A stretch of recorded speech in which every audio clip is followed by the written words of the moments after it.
लिए बहुत मुश्किल हो रहा है इस बहस को कंटिन्यू करना। I am really sorry. BJP का प्रवक्ता सरेआम धमकी दे रहा है कि मैं बोलने नहीं दूंगा। इस तरह के व्यक्ति को झेलने के लिए मैं मजबूर नहीं हूँ। आइए आज देखते हैं अंजना ओम कश्यप और आलोक शर्मा जो तीखी नोक झोंकी है उस वीडियो में देखते हैं आगे क्या हुआ और पक्षपात कैसे किया गया कांग्रेस प्रवक्ता के लिए और किसी और प्रवक्ता ने किसी और नेता ने जिस तरह की भाषा बोली जिस तरीके से बात किया उस पर कोई एक्शन नहीं हुआ, जबकि आलोक शर्मा के कहे गए शब्दों पर उनके एक्शन के लिए अंजना ओम कश्यप ने कैसे बात किया और क्या क्या मौका चैनल के सामने प्रस्ताव किया। आइए देखते हैं। सत्यप्रकाश और डॉक्टर ज्योति प्रोफेसर जल्दी से बताइए कि आप लोग क्या मूड में हैं। एक सेकंड चलिए आप चलिए शाहीन बाग बना देंगे।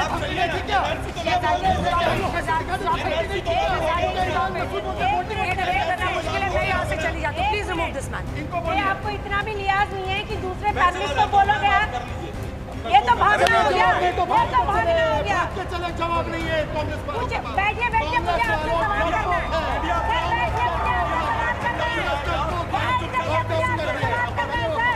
आपसे सवाल करना है मुझे। बीजेपी का प्रवक्ता सरेआम धमकी दे रहा है कि मैं बोलने नहीं दूंगा। मुझे आपसे सवाल करना है। एक मिनट सर रुक जाइए। चलिए बहुत देखे आप जैसे बहुत देखे मैंने। अब जिस तरह से मन करे उस तरह से देख लेना। कल पार्लियामेंट जिस तरह से मन करे उस तरह से देख लेना और जहाँ मन करे वहाँ देख लेना। अच्छा सुनिए पहले तो आप कमलनाथ से अपना सुलझा लीजिए। सुलझा रखा है मैंने कमलनाथ से पहले अच्छा आलोक शर्मा मेरे मुंह मत लगो। मैं आपको सम्मान दे रहा था, आपने अपनी बात रखी, मेरे बीच में आप लगातार मैं आपसे डरने वाला नहीं। आप जैसे लोगों को बहुत देखा है। अच्छा मुझे बोलने का मौका दीजिए। मैं आपसे कह रही हूँ प्लीज फिजिकली अग्रेसिव मत होइए, बैठ जाइए। मैं आपको बता रही हूँ तो एक पसमानदा मुसलमान नहीं भाता। मैं पसमानदा हूँ, इसको मुझे गाली देते हैं। अब आप तो इतना चुप हो जाइए। फिजिकली अग्रेसिव हो रहे हैं आप। सर मुझे बोलने दीजिए। आप बोलिए। पहली तो चीज़ ये है कि टीडीपी की बात कही है तो आई थिंक मुझे तो मेरा ये हक बनता है कि मैं बोलूं कि टीडीपी क्या है। टीडीपी पूरे देश में पूरे भारत में इकलौती पार्टी है जो हमेशा मुसलमानों के साथ थी। हमारे इंसेप्शन से लेके आज तक हम हमेशा मुसलमानों के साथ हैं। या वो हज हाउस का निर्माण हो या फिर corporation for finance corporation for Muslims हो या कुछ भी हो। अगर आप अंजना जी मुझे मौका देंगे ना, टाइम देंगे, वक्त देंगे ना, 1 घंटा बोलूंगी। 1 घंटा लिख के रख लीजिए जो हमने करा है। बताइए कैसे मानिएगा क्योंकि तो वक्त बिल आप भी ऐसे ना बनो, आप भी ऐसे ना बनो। 2 मिनट तो वक्त दे दो हमें। अब चलो ये इतने सवाल खड़े हो रहे थे, खड़े कर रहे थे कि ये हो गया वो हो गया। आज ये वक्त का ये जो बिल का कुछ हो गया तो बवाल मच जाएगा पूरे देश में। मैं 1-2 चंद सवाल पूछना चाह रही हूँ।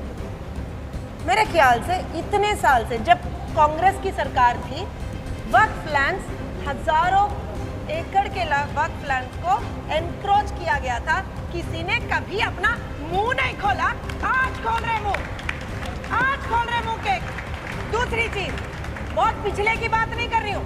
5 साल 2019 से 2024 तक हमारे आंध्र प्रदेश में जियो नंबर 43 साहब, आपकी कांग्रेस पार्टी वहां पे भी है।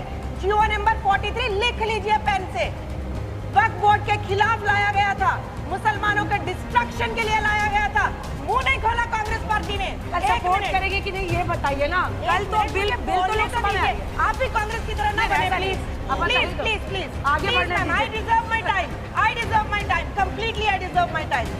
वही आंध्र प्रदेश में पिछले 5 साल में वक्फ के जो लैंड्स है, पीछे 65,000 एंड ऑड वक्फ के जो लैंड्स है, 65,000 एंड ऑड वक्फ के जो लैंड्स है, उसमें से 50% 50% लैंड्स को हड़प लिया गया। 5 साल से कांग्रेस की सरकार थी क्या?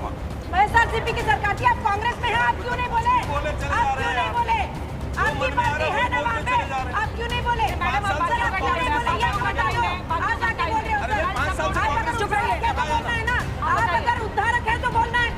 आप बोल रहे हो झूठ बोल रहा है जो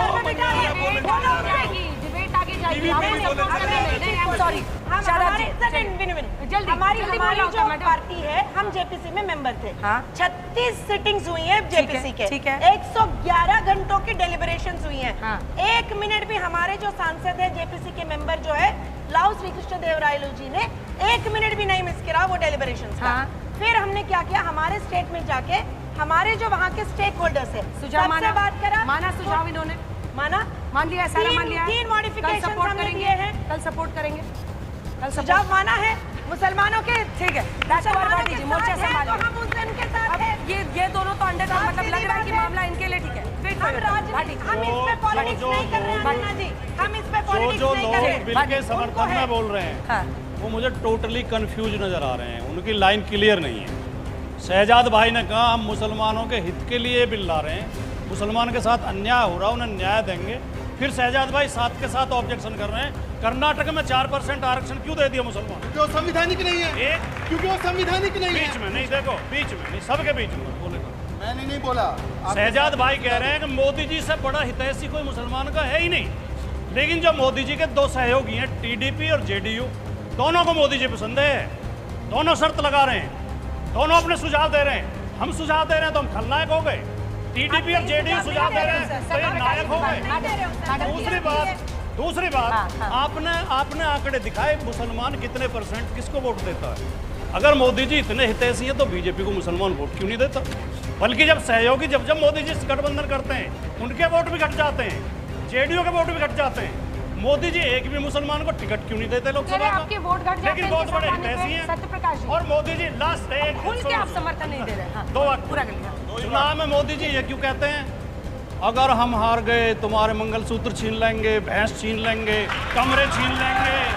क्यों कहते हैं भैया? जाके जवाब दीजिए। आपके वोट घट जाते हैं वो कह रहे हैं। भाटी जी एक खुल के नहीं बोल रहे सत्यप्रकाश जी, आप एक वर्ग ऐसा है इस देश में, आपके पूरे इंडी ब्लॉक में, जो भारत के मुसलमानों के साथ 70 सालों से खिलवाड़ करता आया है।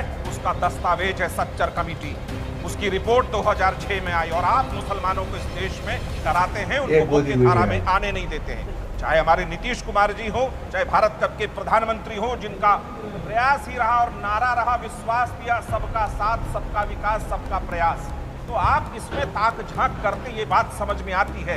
रही बात कि हमारे सुझाव की और टीडीपी के सुझाव की, हमारा सुझाव सकारात्मक होता है, आपका सुझाव नकारात्मक होता है। आपका सुझाव यदि मानते रहे तो आप तो कल कहते मोदी जी आप इस्तीफा दे दो।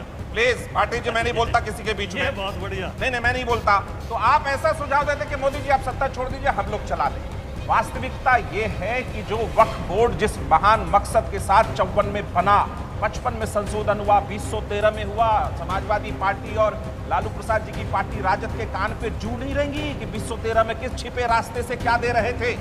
आज अगर उसको व्यापक एक परिभाषा दी जा रही है, पारदर्शिता लाई जा रही है कि किसका जमीन किसका है, किस मकसद से किया गया है, कौन सा जमीन कब्जा है, तो उस पर इनके पेट में दर्द हो रहा है। आलोक शर्मा जी का तो शब्द होता है लगातार, मामा जी के घर से लाए थे, दादाजी के घर से लाए थे, फलना के घर से लाए थे। ये कांग्रेस पार्टी किसके घर से आई थी और किसके लिए जमीन लेकर आई थी, ये आलोक शर्मा जी नहीं बताएंगे। अब शब्दों की भरमार है आपकी। मैं बिल्कुल आज आपका इस बात पर विरोध करूंगा कि आपने कम से कम लगातार डिबेट देखता हूं, हर आप शब्द हर एंकर को टारगेट करते रहते हैं। क्यों? क्योंकि एक ऐसा दौर है आलोक शर्मा जी, बुद्धि फिर गई है कांग्रेस की। देश कहता कुछ और है, कांग्रेस समझता कुछ और है। दिल्ली की जनता मुस्लिम अंजुमन ने जो टी-शर्ट जारी की है, उसके बारे में खबर आपको दिखा रहे हैं हम इस वक्त। आप अपनी पार्टी के वोट घटाते रहिए ऐसे ही, भगवान आपको बहुत सारी और जो हालत है वो पार्टी देख ही रही है। आप देखिए मुस्लिम अंजुमन ने वक्फ बोर्ड को लेकर टी-शर्ट जारी किया है। मुझे लगता है कि अब मतलब इसको ये आज तक को तय करना होगा कि हम इस तरह के प्रवक्ता को यहाँ बिठाना चाहते हैं या नहीं बिठाना चाहते हैं, क्योंकि आकर आज तक पर चैनल पर और एंकर पर इस तरह से लगातार हमला करना मुझे नहीं लगता कि ये ठीक है और हम लोगों को ये बर्दाश्त करने की ज़रूरत है। क्योंकि इस व्यक्ति को लेकर तमाम कांग्रेस पार्टी के प्रवक्ता आते हैं, अपनी बात कहकर जाते हैं, 6 बजे भी बोल कर गए हैं, 6 बजे भी बोल कर गए हैं, 8 बजे भी बोल के जाएंगे, लेकिन उनमें से कोई भी इस तरह से बदसलूकी नहीं करता है और फिजिकली इंटिमिडेट करने की कोशिश नहीं करता है। लेकिन आप शारीरिक रूप से भी अग्रेसिव होकर डिबेट में जिस तरह से व्यवहार करते हैं, ये शर्मनाक है और मैं इसको पूरी तरह से अपोज करती हूँ। हर किसी के बारे में आपने बोला। अब आप देखिए, सवाल ये है कि आपको यहाँ पर कितना कंटिन्यू करना चाहिए, चैनल को कॉल लेना होगा, क्योंकि मेरे लिए बहुत मुश्किल हो रहा है इस बहस को कंटिन्यू करना। I am really sorry. इस तरह के व्यक्ति को झेलने के लिए मैं मजबूर नहीं हूँ, जो इस तरह से मुझे फिजिकली और वर्बली अब्यूज करे मेरे शो पर। मैंने आई एम एब्सोल्युटली आपने क्या है? सत्यप्रकाश मिश्रा ने आकर आपको रोका आप है। चलिए हटिए। सत्यप्रकाश मिश्रा ने आपको आकर रोका है। आपने नहीं रोका, लेकिन आलोक जी, बीजेपी के प्रवक्ता शिकायत अपनी जगह आप होती है। बुद्धिजीवी हैं, आपको इस बात को समझना चाहिए कि शो चल रहा है, डिबेट चल रहा है, आप अपने पक्ष को रखने के लिए स्वतंत्र हैं। ये क्या है मोदी जी का मामा? ये क्या है? अरे भाई, जमीन ये तरीका देने की नहीं, बात- तरीका ठीक नहीं है। जमीन देने की मोदी बात जी है। देश के प्रधानमंत्री हैं, देश का मीडिया जमीन का है। एजेंडा आप बार-बार इस चीज को क्यों बोलते हैं? मोदी जी का मामा, मोदी जी का मामा, फिर आपको सुनना पड़ेगा। इस तरह से मीडिया का एक एजेंडा नहीं, चल रहा आप है, डिबेट का स्तर बहुत नीचे हो रहा है। आप कोर्ट की जमीन है, वहाँ भी निकाल साफ कह रहा हूं आप मैं। ये क्यों बोलते हैं बार-बार कि मोदी जी के मामा? और जिस तरह से सियासी घमासान चल रहा है, ये आपको दिखा देते हैं क्या चर्चा हो रही है, लोगों ने इस पर क्या कहा।